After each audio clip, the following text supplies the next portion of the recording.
Hello, everyone. Welcome to our panel. I'm just going to quickly introduce our speakers. Molly Scott, Professor Molly Scott Cato. She's also a member of the Green Party. And Professor Thomas Duran from the University of Amsterdam. I'm leaving to our moderator from LSE, Chiara Sotis. Great. So the way we are planning on running this, there's not a lot of people, so you guys can ask pretty much as many questions as you want, which is great.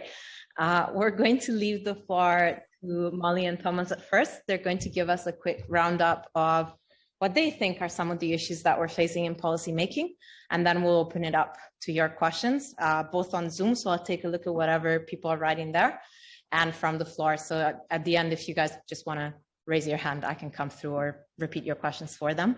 And without further ado, I don't know that we established who was going to go first. So Molly, you're on the left-hand panel. I'm going to leave my word to you to get us started.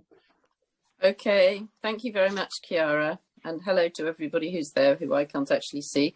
I actually had this backdrop from a previous session that I did, but it feels very appropriate because I'm with European friends and obviously still strongly European in my heart. So yeah, I've got 3 points to make, and the first one is something I think Chiara is going to be following up a bit later, but that's really to use the fact that I'm both an academic economist and I've been a politician as well, and to sort of really think about the role of economics in policy making for climate.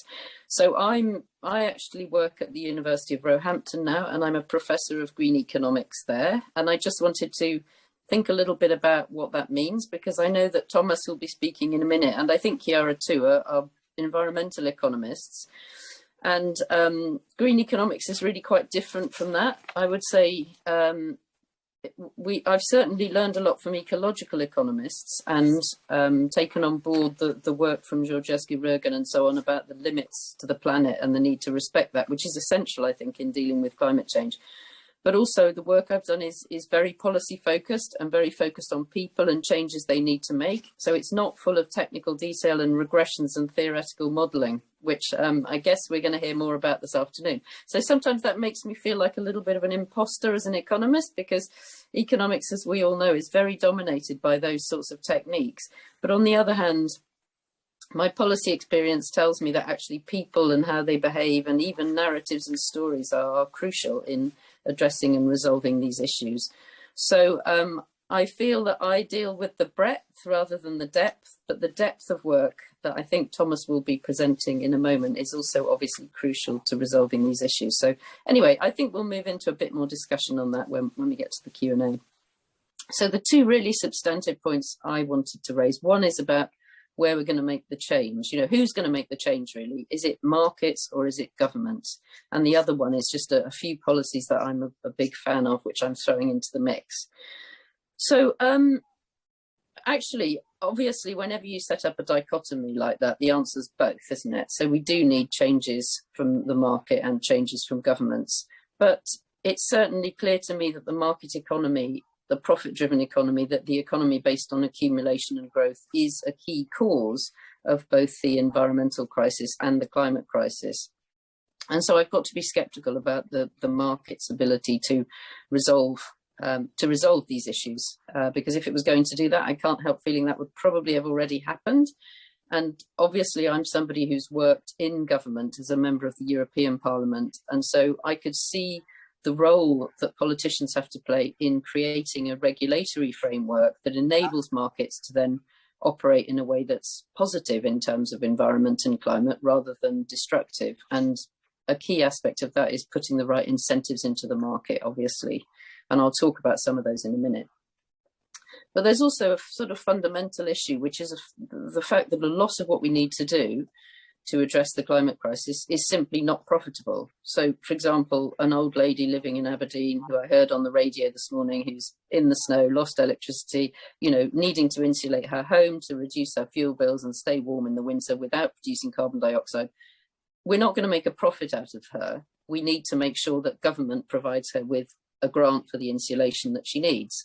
And similarly, when we think about how are we going to protect Bangladeshi children against the flooding that climate change will bring them? Although we heard a lot at the Glasgow negotiations about climate finance, I don't think there's a profit to be made from those children either. So we need to find political policy solutions really that involve governments agreeing to provide public money to resolve some of these issues. But on the other hand, market signals are absolutely crucial. And as an MEP, I was the European Parliament's rapporteur on sustainable finance. And, you know, constantly talking to financiers and bankers and so on, business people. And my very clear message to them was that politicians need to signal that producing carbon dioxide is going to become much more expensive. And that is what will then cause all the, you know, multifarious complex systems of the global market economy to respond appropriately. So that market signal to me is crucial. So you won't be surprised to hear me say that my favourite policy is a carbon tax. I'm a big fan of tax actually in general, but carbon tax is my favourite tax of the moment. And I'm really interested to hear what Thomas says about why this tax is unpopular. Because certainly in the context of the UK, the tax is found to be popular so long as you actually give people an opportunity to understand how you're going to introduce it, which means a deliberative process. So there's evidence from two deliberative processes, one run by Demos and one actually the Parliament's own Climate Assembly. And those were lengthy processes with random samples of people, but really giving people a chance to consider different policies in detail. And the Demos group, actually 94% of them supported a carbon tax. But it's crucial to say they supported it when they felt it was fair. And they felt it was fair when the money that would be raised would be spent on ways of allowing them to deal with the fact that costs would rise. So, yeah, I think the dividend, the dividend that goes along with the carbon tax is crucial. And I'm going to have to defer to Thomas here for more of his evidence, but that's my political view. And I've obviously argued for this in lots of political settings as well as sharing that evidence. So something else I worked on as an MEP, which I think is really vitally important and where there's a lot of progress right now, is disclosure. So financial companies, astonishingly, when I started working on this agenda as an MEP, a lot of financial companies thought it was absolutely fine that you didn't know what was happening with your money. So you might buy an investment product or a pension, but what that was invested in, whether it was invested in insulating that woman's home in Aberdeen or cutting down rainforests to plant palm oil, half the finance people I was talking to didn't think you had a right to know that. But that has now changed in the European Union because the mandatory disclosure regime known as SFDR, Sustainable Finance Disclosure Regulation, everything in the EU has a crazy abbreviation, as you know. That came into force on the 10th of March this year, and that means that asset managers have to disclose on how environmental, social and governance factors are integrated into their investments and the impact the investments have on all those factors. So that's starting to reveal what money is doing, and obviously we assume and we hope that customers will not want to be cutting down rainforests. You know, they will want to be investing in green activities and pro-climate activities.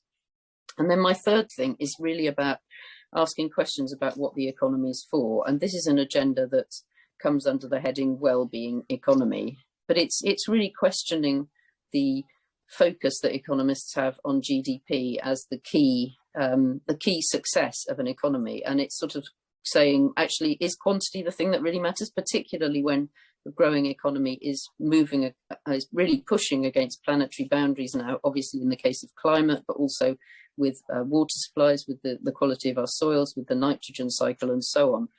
Is it so important to keep having a bigger and bigger economy, or should we be looking at the quality of that economy and seeing whether it's achieving the most in terms of human happiness? And there's a lot of interesting research here, although not enough in my view and not recent enough, but it essentially shows that beyond a certain level of income, additional money is not really buying you happiness, but it probably is damaging the environment. So, you know, we need to find a balance there between how much material wealth we need to be happy and how we organise our economy to maximise happiness and well-being rather than just continually growing.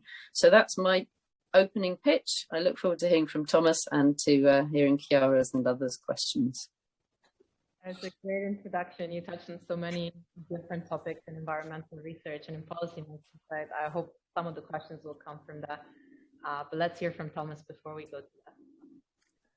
Okay, thank you. And thank you all for being here. So let me quickly introduce myself. I'm an environmental economist. I work at the University of Amsterdam. And my research has been mostly focused on the French case, so the French carbon tax in particular. But I think the objective of my research is to answer a somewhat more general question about the design of environmental policies. So to put it in simple terms, you can think of what I'm trying to do as trying to answer one paradox, which is how come economists like carbon taxes so much, but the public support for this instrument is so scarce.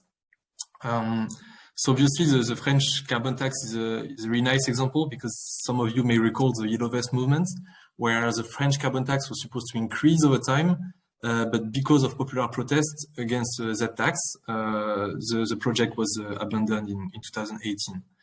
And we have other example of such public backlash. So, for example, in the US and in Australia, states have tried to implement carbon taxes and failed to do so because of a lack of public support. So the question is really, why do economists like it so much, but not really the people? And so to try to answer quickly this question with you, I'm gonna first kind of recall why economists like carbon taxes, and then we'll see what could be the problem with the instrument for the people. So the starting point is a first welfare theorem. So as you all know, if everything works perfectly, then you don't need any kind of policies. But whenever things don't work perfectly, because you may have externalities, for example, then you need to restore this perfection by internalizing these externalities. And so the question for environmental economists is, what kind of policy enables to restore these externalities in the most efficient way? And the answer is kind of unambiguous. Economists all answer that taxes and any kind of pricing instrument is the most effective way to deal with these issues. So that obviously applies under certain conditions, and when you have many market failures, the case for carbon taxation is not as clear, but still I think the main mechanism that drives the fact that carbon taxes are so effective still apply. So the idea is that when you have such a tax, you can equate all marginal abatement costs, and so any environmental target you want to achieve, you can achieve it at the least cost. On top of that, economists also stress the fact that these taxes, they raise a revenue, and so you can apply what they call double dividend strategy, which is you tax something you don't like, such as carbon, and you use the revenue to reduce taxes on things you like, such as investments or labor. And because of that, it's quite clear for economists that carbon taxation is the most efficient way to go about environmental problems.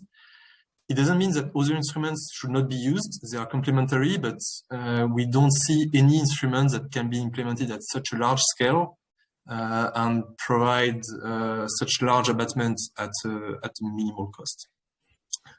So that being said, you probably already have a critique in mind, which is, as economists, we don't only think about efficiency, we also think about equity. And so it's not only about reducing the cost of a policy, it's also about how these costs are distributed over different agents.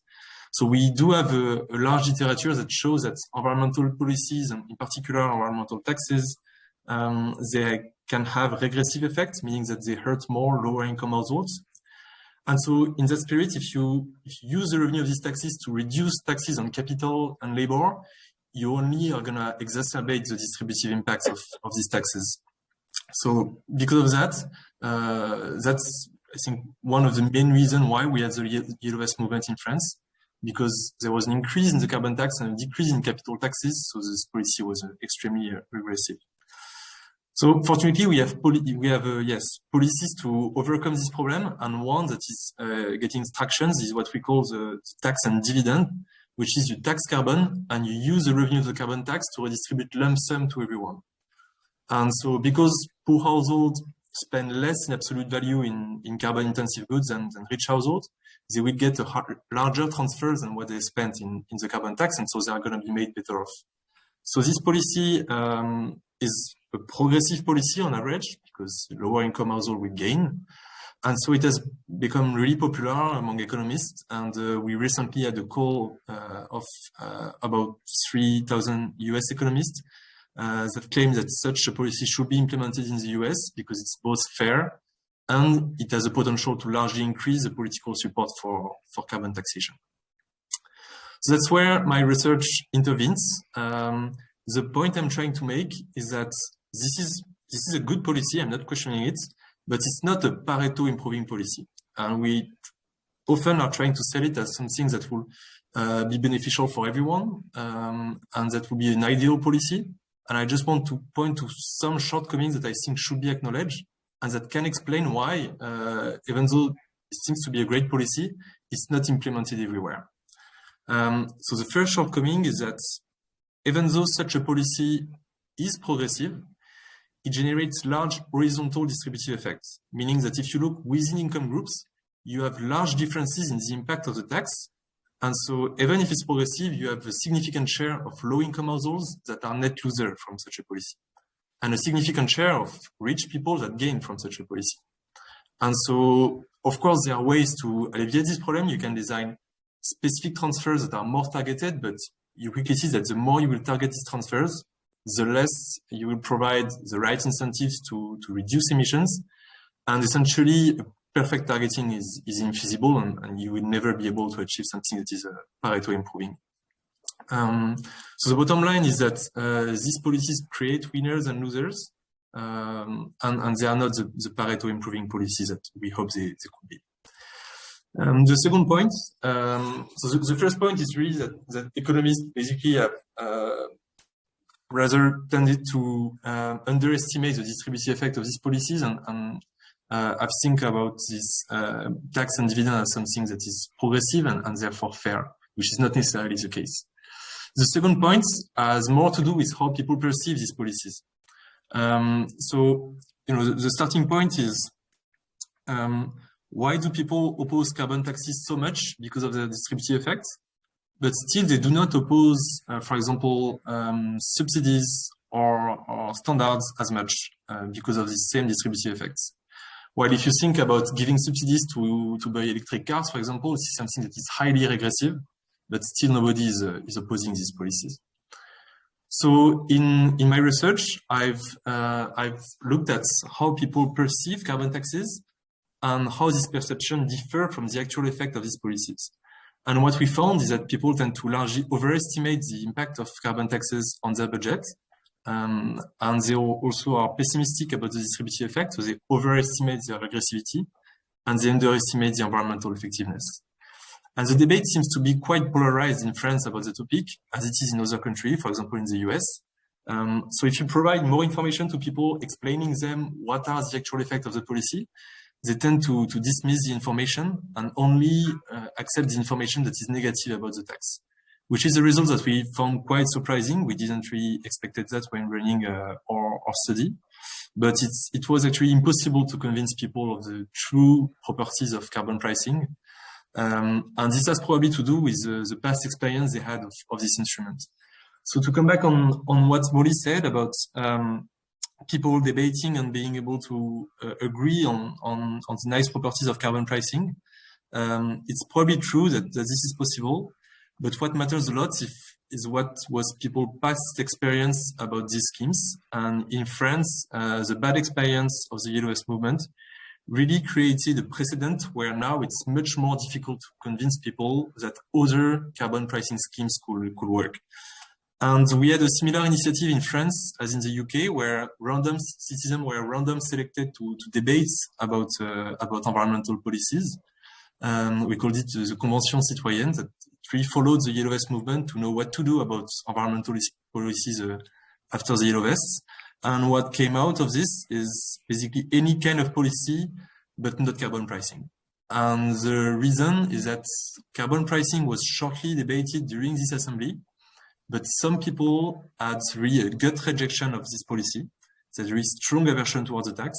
And so the Assembly decided to abandon this project, to really focus on other kind of policies that were more consensual. So yeah, the prior experience is really important. If people are really polarized around the topic, it gets really complicated to convince them. But hopefully there are solutions to alleviate this problem, and there are also other policies that can be implemented. So I hope we can discuss some of these solutions together. But I will stop here and leave you for your questions. Thank you, Thomas. It was very interesting to hear you speak about carbon taxes in a slightly different take. And so maybe before let me be less lazy as well. I've been sitting down for all day. And before I pass it on to the floor, maybe to get us started, one of the things that I find incredibly interesting to talk to when it's about, when there's a good mix of academics and policymakers in the room, is how do we diverge so much on the focus of what we're doing? Even just throughout your talks, which were very brief, but clearly you're coming from different backgrounds and different aims as to where your actions are going. So Molly has a very action-focused mindset, right? This needs to happen. Carbon taxes are something that we need if we want to fix climate change. For those of you that don't know, there's a huge debate in the literature as to what is the appropriate carbon tax. Whether we should use it in cost-benefit analysis. This has been done in the US since the Obama administration, for instance, but with very low amounts, something like $40 per ton, which is incredibly low with respect to the European one. And there's a lot of the literature that tries and really pinpoint what's the optimal carbon tax, and then think about what are the effects on equity and how is it perceived by people.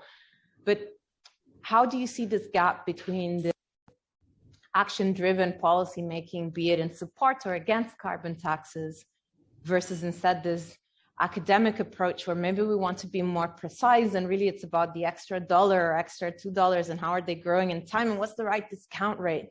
But maybe we get so lost in the detail that at some point we're not quite advising people. Molly, maybe we can get started with you. I know that you're getting frustrated at peer reviews lately. I'm 58 now, and so yeah, I am getting a bit frustrated with peer reviewers, I've got to say. I'm not sure they're the best investment of my time, really, when we're in a climate crisis. But look, I mean, I was that person sitting in the room trying to decide on policy, trying to persuade my colleagues, to shift policy in one direction or another. And I am actually a very data-focused person, so I always looked for evidence. But you're right to say I was then and I am now. And in my academic life as well, I'm very target focused, so yeah, that probably, I mean, I do know what I want to do, but I do want to have the right answer and data to get there, because there's absolutely no point in fitting up your data because you just won't have the success that you want at the end of the day. So maybe I was a bit unusual as a politician who'd come from academia and actually always starting with the data, but I did always do that. And that's because I want to solve the problem. And if I don't know what's happening in the world, I can't solve the problem.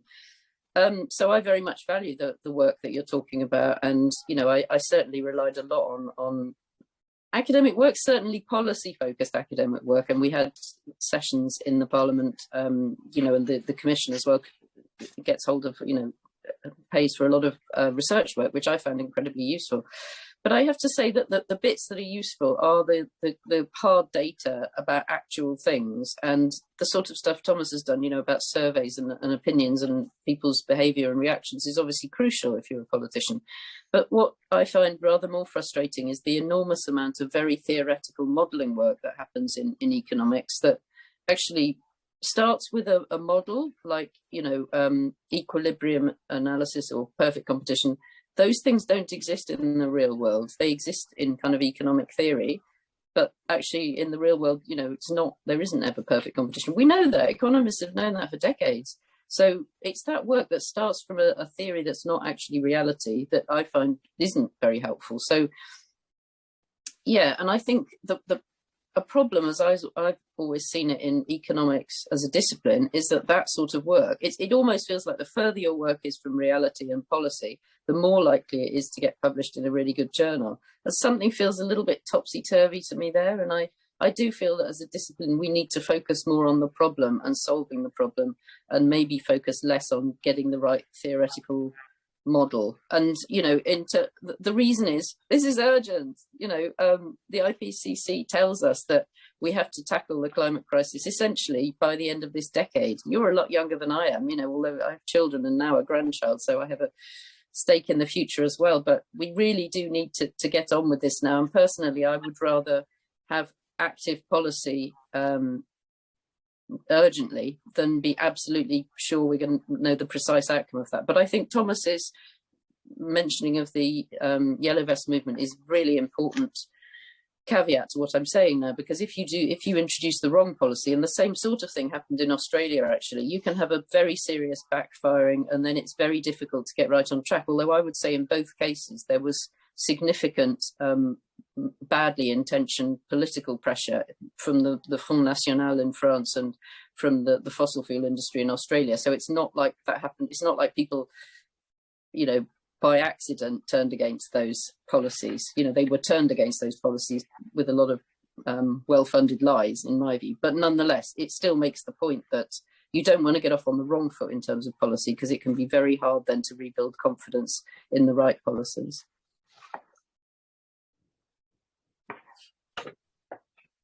Yes, so I agree with what Molly said. I mean, I guess some of you are going to work then in academia, some other of you are going to work in policy or in the private sector. And I think when it comes to research, there are different layers from really theoretical research that whose aim is really to get some insights on some problems, to more applied research, and then policy where you are really trying to tackle actual problems that matter for society. And so I've personally started my PhD working on more theoretical problems, so modeling, because I really liked it. But then I felt, reading the literature, that there was some discrepancy, that any additional paper I read was kind of fine-tuning what's the optimal level of the carbon tax, but still the carbon tax, they are nowhere for now. And so I started to think about what was really important to do, and I felt that trying to not only fine-tuning the optimal carbon tax, but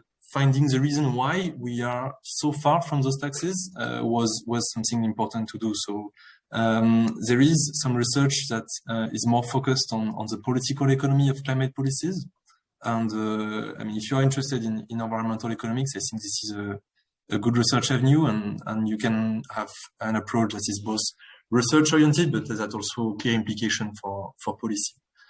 And you know, you can hear a lot of researchers complaining that they don't get enough attention from policymakers, that what they say is not followed by policymakers.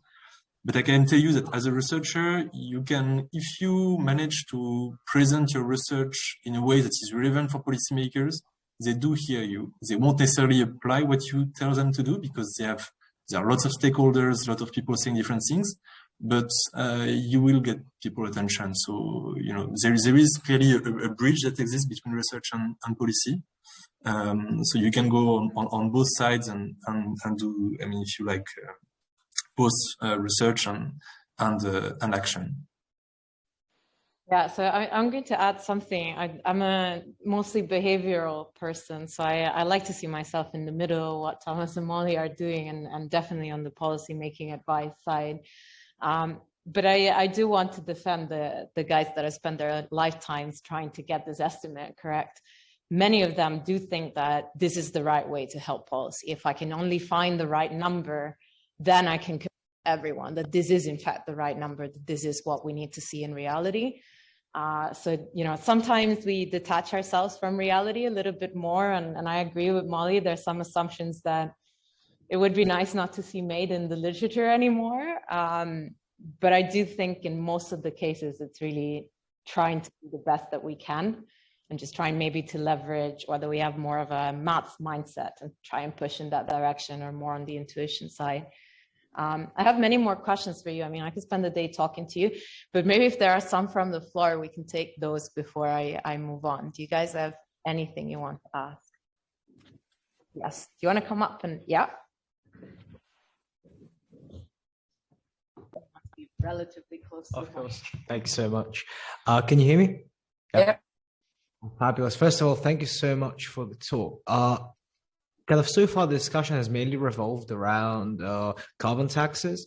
And I was wondering what your thoughts are on kind of an alternative, I guess, emissions trading. I know there's been evidence in support of it in the United States and European Union, but it hasn't really performed as well on the international stage with the Kyoto Protocol. So do you think this has a future? And if so, what kind of improvements should be made to make emissions trading more effective?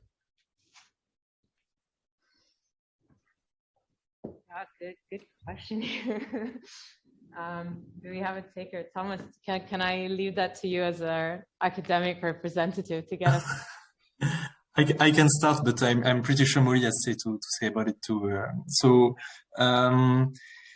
I mean, if you take really a benchmark model, a carbon tax and an emission trading scheme are the same, meaning that you will have from an emission trading an implicit price, and then people will sell, and so the price will be the equivalent of the tax. It's just that depending on the market conditions, this price can fluctuate quite a lot, and so the past experience we had was that it was quite difficult to define the property rights for pollution in a way that made it really constraining for the people. And so the price on the European market has been historically low because of that. So yeah, it makes many people think that if we had a carbon tax, this will not be such a problem. But if you look at the political economy, it seems much easier to develop these schemes. There are much more of them and at a much larger scale than there are carbon taxes. And so, well, I personally do think that absent carbon taxes, this is the next best option. So if I can just, add to that, I mean, the reason we have ETS in Europe is because in 1992 there was a proposal for a carbon tax, but because in the EU you have to have unanimity for all tax matters, some governments opposed, and so it failed. So the ETS was indeed considered the next best thing. So the EU also considered carbon tax the best policy all those years ago, 30 years ago.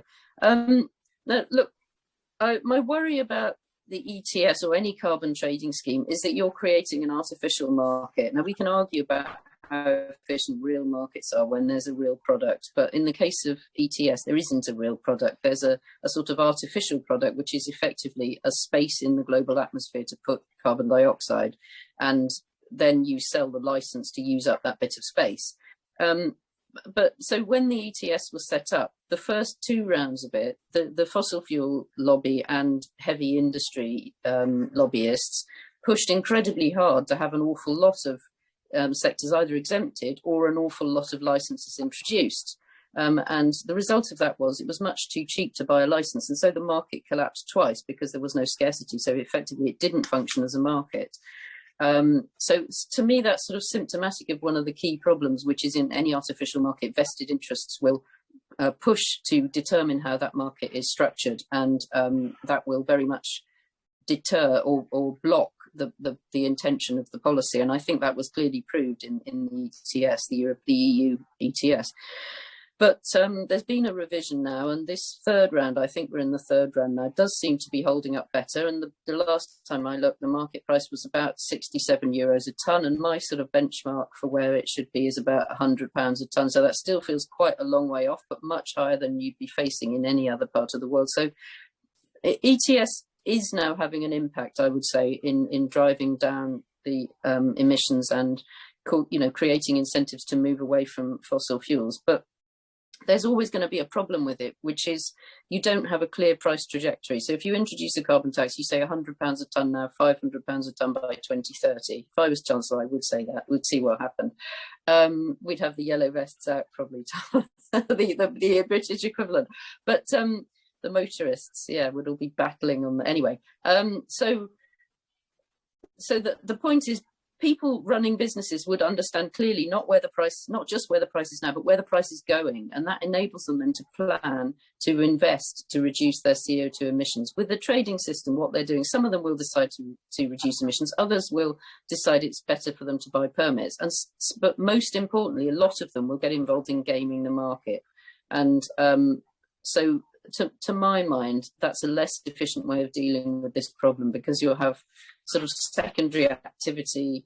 And indeed, the problem we're really going to have here is sort of chicken games around. If I push enough in this direction, will the policymakers fold up over climate altogether? And that's a real worry for me. So I think politicians have to be very tough and clear and set a clear price trajectory. And that's why I would always favour the carbon tax over the ETS. But as Thomas says, we have it. We have it in the EU. The UK's set up a scheme which essentially mirrors what's happening in the EU. And so it is having some impact, but not enough and not fast enough, in my view. Yeah, I think two things that we haven't quite mentioned, and I don't know if you guys know about it. Measurement is a big issue, because the way that carbon diffuses in the atmosphere and how much of it gets trapped and how systems for capture work is very messy to actually properly. So that goes to some of what Molly was saying over there. There's a bit of gaming the system over what you're emitting, how much you're abating, and the likes. The other issue is that there's no global ETS. The EU is a pretty large market, but CO2 concentrations are at a global level. And unless we involve countries like China and India, are we really doing enough to mitigate climate change? Possibly not. But I think then we need to add in the border adjustment mechanism, right, which is now a legislative proposal. Another ridiculous bit of EU jargon, because basically it's a carbon tariff that means imports into the European market will now face a tax equivalent to as if they had an ETS in their market at the same level as the EU, because actually otherwise you are facing climate dumping. And why should industries here do the right thing when it just means they will lose competitiveness? So yeah, I mean, I'm a fan of the carbon border adjustment mechanism. My problem with it is that you're going to see people insisting on that tariff as a sort of protectionist measure while then fighting against the proper carbon price inside the EU. Then you'd have the worst of both worlds, but hopefully the policymakers can stop that happening. Yeah, it's very controversial, because effectively it's importing goods and then placing a higher price. One thing that we haven't mentioned, so I'm going to play my part now, which is behavioral interventions. I clearly remember, and Molly, I don't know if you will love me or hate me for this, but I think you will have a strong reaction. I very clearly remember in my first year of PhD, which is now 4 years ago, a conference where Michael Gove said that we will have the reductions by 50, and 40% of that will come from behavioral interventions. And that estimate has been playing with my mind ever since, because we simply don't know a behavioral intervention that has that type of effect. The average effect of a nudge is somewhere around 10%. Some of it might also be misconstrued and not quite that clear or straightforward. Where is this extra 30% coming from? What behaviors are we changing? Are we not okay with the carbon tax, but maybe we mandate becoming vegans? It's really unclear to me where this is coming from, right? Molly, do you remember talks about this or debates over what shape of behavioral interventions we need? Look, I've been in the Green Party a long time, so I've been subjected to all sorts of behavioural manipulation, but I still eat meat, so it is possible to resist. But no, I think, I mean, you can hear already from what I've said that I am a strong supporter of clear incentives and then letting people get on and make their own choices within those frameworks. So I do think that we need to use price signals. Some people I know would suggest like an individual carbon allowance, but personally I find that incredibly, it's just too complicated to make it work. But I do think that we ought to feel in some sense limited in the amount of CO2 we can produce, and then we can choose where we spend that and where we don't spend that. But I'm not keen on behavioural interventions that are too sort of manipulative. I think I'm not a big fan of nudge. I think sometimes that's an alternative for politicians that really don't have the courage to come out and explain their policy. So I think what Thomas said is really important. If people have the time to think these things through clearly, and if they're given clear information, people are extremely rational. They're very worried now about climate change, and they will make the changes as long as they help to make the changes. But I've been a hair shirt green for a long time now. I gave up my car. I live in a place with no public transport. I flew only once as an MEP. That was my pledge, and I fulfilled that pledge. But I can tell you, people don't follow my example. So, behavioural interventions, it seems to me, don't work. You've got to be really quite an extreme green to take them seriously. I don't know if you expected me to be horrified at the mention of Michael Gove, which maybe I was, but no, I agree with you. I think you will not get that much change in terms of a behavioural intervention. I find that hard to see. But on the other hand, I think we could look for measures that are undermining the cognitive dissonance we see at the moment, because we're telling people, oh, you need to reduce your CO2 emissions, but at the same time, every time you go to, you catch a tube in this horrible, miserable winter weather, you see an advert to fly off to the sun, or you're just waiting for a bus when you get drenched by somebody driving through the gutter, and then you see an advert for an SUV. Why are we allowing that? Why are we allowing companies to advertise to people really heavy energy intensive products at a time when we're telling them to reduce their CO2 emissions? So I would say positive behavioural interventions, great if they work, but let's stop all those negative behavioural interventions by constraining the market for very energy intensive goods. I feel like in your research you looked at support from people, and effectively that's a behavioural intervention as well, largely speaking, information provision, right? Did you feel like, is it just an informational gap? I feel like in 2022, it's hard to claim that we're not doing enough because we don't know enough. Did you get the same feeling? Is it easier sometimes to say, I don't know how much I'm contributing to the problem, because then I don't have to fix it? I didn't get the beginning of your question, I'm sorry.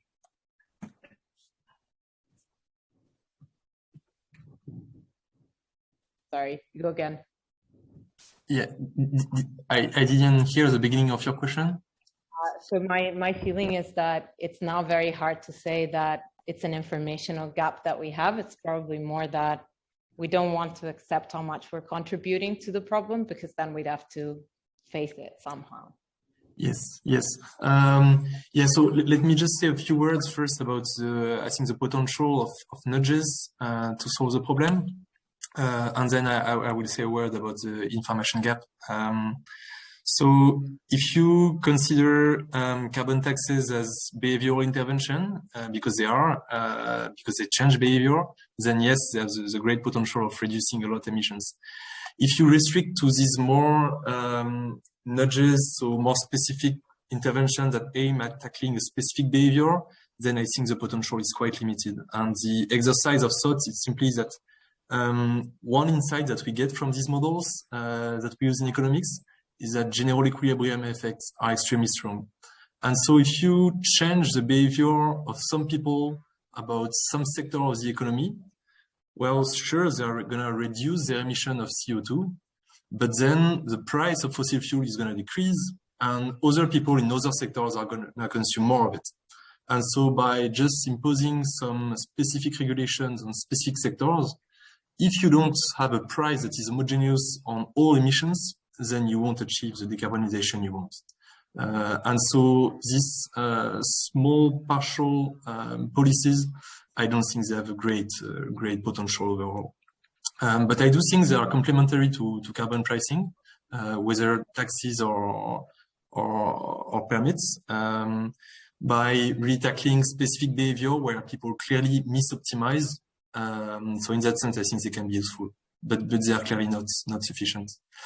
On the information gap, it's true. So in our study, using surveys to look at people's perception of carbon pricing in France, we found that people had really pessimistic beliefs about the effect of the tax. And one of the mechanisms that we hypothesize as being at the origin of these pessimistic beliefs is that people do some kind of motivated reasoning. So it could be that, for example, they don't really want to do the efforts to tackle climate change because it's too costly for them. And so they will perform a certain number of reasonings that leads them to think that such efforts are not really useful. So because of that, when you provide information showing that these efforts are useful, people sometimes prefer to just not believe this information. So in that sense, even providing information is sometimes not sufficient because people don't process this information in a fully rational way. I think there's quite an important political point here, though, which is that it may depend, firstly, whether they trust the politician who is trying to introduce this, and secondly, whether it's a left-wing or a right-wing politician, because I think it was very unfortunate that, as you say, Macron introduced this at a time when he was also introducing other austerity measures and cutting taxes for, corporates. that was a very bad message indeed. And sort of the rest of us were thinking, oh my God, no. And actually it's quite distressing that a lot of left-wing politicians don't like the carbon tax because they see it as a market intervention, whereas I think they should be portraying it as a progressive intervention that's effective, but also enables people to have additional income and enables, you know, investment in better public transport and free home insulation and all those things that would really improve the lives of people on low incomes. If we could get left-wing politicians behind it and their voters behind it, I think we'd have a lot more success. Yeah. I have so much to say, but I think there were a couple more questions from the audience. I'm gonna hand over. Do you guys do you wanna come up and ask your question?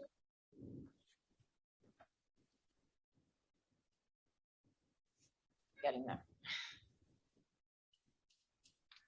Yeah, I'll make my point as we get to the question. I think you're right, but I don't know that the source of the information is enough.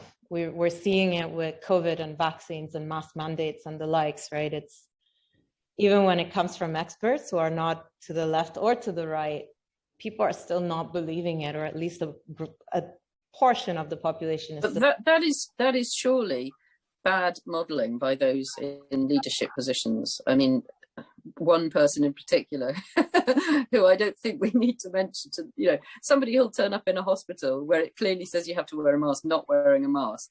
A lot of people are going to say, well, I certainly won't wear a mask either then. Anyway, every week I go to London, more people wearing masks on the tube. I'm anticipating even more next week. So I think we're slightly turning a corner with that. People are scared of the new variant. Anyway, we're not on COVID. I will let the questioner ask his question. Thank you so much for the talk so far.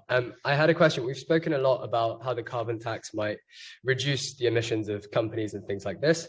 Do you think it will be effective also in encouraging low carbon R&D? And what are the measures that you believe most in that aspect of solving the climate crisis? Thanks. Yeah, absolutely. I mean, that's exactly why I like it as a policy, because everybody in the company will then be on board for the task I want them to focus on, which is reducing their CO2 emissions and their greenhouse gas emissions more generally. So research and development is a key aspect of that. And it's actually really exciting to think that we're only just at the beginning of all the innovations we can see in terms of renewable energy, energy efficiency, you know, much better buildings so you don't need that energy to run your home, circular production so you don't need to keep bringing new materials out of the ground because you could use them. You know, we're right at the beginning of those sort of innovations. It's two things I would say slightly to caveat that. One is sometimes these arguments about innovation can be used to avoid the reductions we need to make. And I think aviation is one sector like that. You know, people saying we'll have, when they've got the aviation fuel so that you can fly without producing CO2 emissions, then I will stop saying people should fly less, right? But until that fuel is actually workable, then you know, I mean, the innovation can happen, and when it works, we can rely on it as a contribution to our CO2 emissions. What people are doing now is saying, like John Kerry said, 40% of the emissions we need to make by 2050 rely on technologies that don't exist yet. I'm sorry, that's the point at which I need to bring in Greta Thunberg and say that is just vacuous nonsense. If you can't make the emissions happen in reality, then don't claim them to your credit. And I'm going to forget my other point now. What was my other point? No, I have forgotten it. I'll have to bring it back later after Thomas has said something. Yeah, no, so I agree on what has been said, and clearly, so to come back also on the trade-off between permits and taxes. If you have a tax, the advantage is that you have companies have a clear view on what's coming, and so they have a clear incentive to invest in technologies. And if you compare then pricing with standards, you clearly see that you will never impose standards on a technology that is not existing yet. So if you want to push for innovation, you have to give financial incentive for companies to invest in cleaner technologies. You can't impose them the technologies that don't exist. So pricing is definitely the way to push for more innovations. I've got my other point now, which is let's not forget social innovations. You know, technological innovations are brilliant. I mean, I feel so excited about everything that's going on with marine power. There's so many ways we can generate electricity and reduce our demand for electricity and storage. And so, yeah, there's huge, rapid improvements in those technologies all the time. But we also need to see changes in the way that we live. So I already mentioned the fact that let's not keep focusing on hypermobility as the route to happiness. You know, oh, I'm miserable at home, I need to escape by flying. You know, thinking differently about what makes a good society and what makes happy individuals is important, but also more basic things like, for example, we can say, oh, let's move away from fossil fuels to drive cars and shift towards electric vehicles. But much more constructive is a social innovation that says, let's have shared public transport, let's have car clubs, let's have public transport, you know, and let's make sure we build 15-minute neighborhoods so people don't have to keep traveling, and let's work from home more so we reduce the demand for mobility. So to me, that social innovation is actually going to contribute more in terms of addressing, especially in energy terms, addressing the climate crisis than all the technological innovation, which we need as well. I think we got most of the questions from the floor, and I can't see any on Zoom unless I'm wrong. No. But to close it down, what I would like you to do, because our audience is quite junior and they may not have decided what they're going to do next. Can we give them best advice if they're going into policy making, Molly, or if they're going into academia, Thomas? Yes, so one advice I can give is that if you really hesitate between the two, I don't think there is any way to go from policy to academia. I mean, it's really difficult, but it's not so difficult to go from academia to policy. So if you have to start your career somewhere, I would advise to start in academia and then move to policy. That's an advice I had when I did job interviews at the OECD. I was at the time hesitating between going to the OECD or staying in academia. And yeah, the people doing research there told me if you stay in academia, you won't have any problem to go back to the OECD. But the other way around, clearly we can't tell you that. So that's my advice if you really hesitate. If you have a strong preference for policy, just go to policy. It's not worth going to academia, but if you hesitate, yes, I would suggest to start with academia. And also, I agree. A last thing is that, again, even if you are an academic, you can still exchange and talk with policymakers and make your work relevant to them. So don't be afraid of just being in your bubble, talking to no one. This is not the case. If you do the effort of translating any research you do into like policy memos and things like this, you will have the opportunity to talk with policymakers. I very strongly agree with those points Thomas made. I mean, I think good politicians and good policymakers are looking for sound evidence, and sometimes they just need you to help them connect between what you know and the kind of way in which you work and something that's relevant to them, and short as well. That's the other point, because they're probably busy and dealing with lots of different issues, whereas you're very expert on one issue. I also think it's very valuable to have grounding in proper academic work before you go off and work in a policy field or become a politician, because I met lots of people, not so much on the policy side, although I did meet some of those, but, you know, especially politicians who really know nothing about anything and still feel very confident to say a lot of stuff. And I found that intensely frustrating.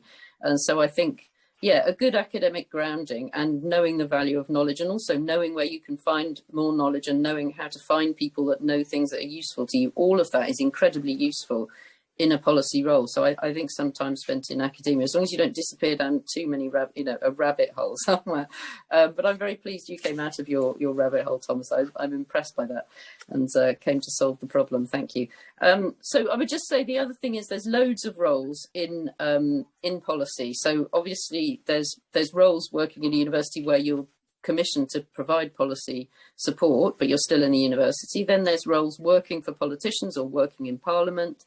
Then there's roles in think tanks where you're also effectively working on policy, but more from a sort of campaigning point of view. So there are lots of different things you can be doing. But I would just say to everybody that the issues we've been talking about this afternoon, and a wider agenda of issues to do with environmental crisis, biodiversity crisis, and so on, these are becoming the defining issues of our time. So certainly when I studied economics, there'd probably just be one chapter somewhere at the back of the book that never got covered in the course.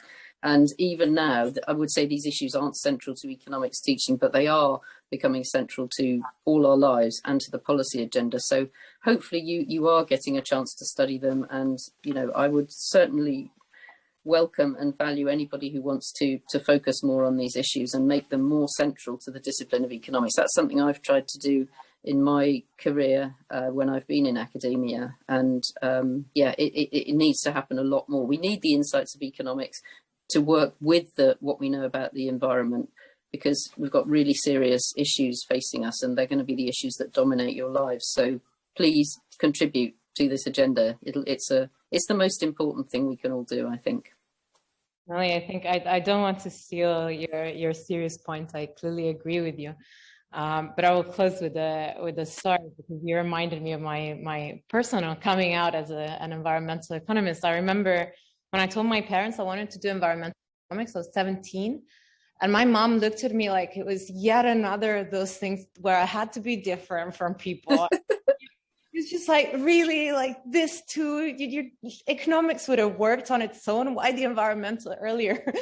And now that I'm finishing my PhD, she's kind of glad that I did environmental economics, right? So I think this is a really good moment to study it, whether you want to do the super technical work or finding out the appropriate carbon tax and subsidies and the likes, which you'll talk more about throughout the conference, I know. Whether you want to think about behavioral interventions, which, you know, I'm going to tell you, they don't save the world, but they have a space. And there's definitely a lot of what we do individually that we need to fix. Whether it wants to be more on the activist side or on the policy side, there's a lot going on in this field. Really, really good moment to join, because it hasn't just started. There's a lot, but there's also a lot to be done. There's a lot of research agendas that are open for you. And I think with this, I just wanted to thank you once again, Molly and Thomas, for joining us this afternoon. Sorry it had to be through Zoom, although there's carbon reductions that come through it. So, but as a fun story, we should all be with cameras off on Zoom to reduce carbon by more. Otherwise, we need electricity. I don't know where they're playing, but we're going to close it now. And I'm going to leave you guys to have a break before the next session. Thank you for attending. And can we give a round of applause to Malia and Thomas? Thank you. Thanks. Bye-bye. Bye.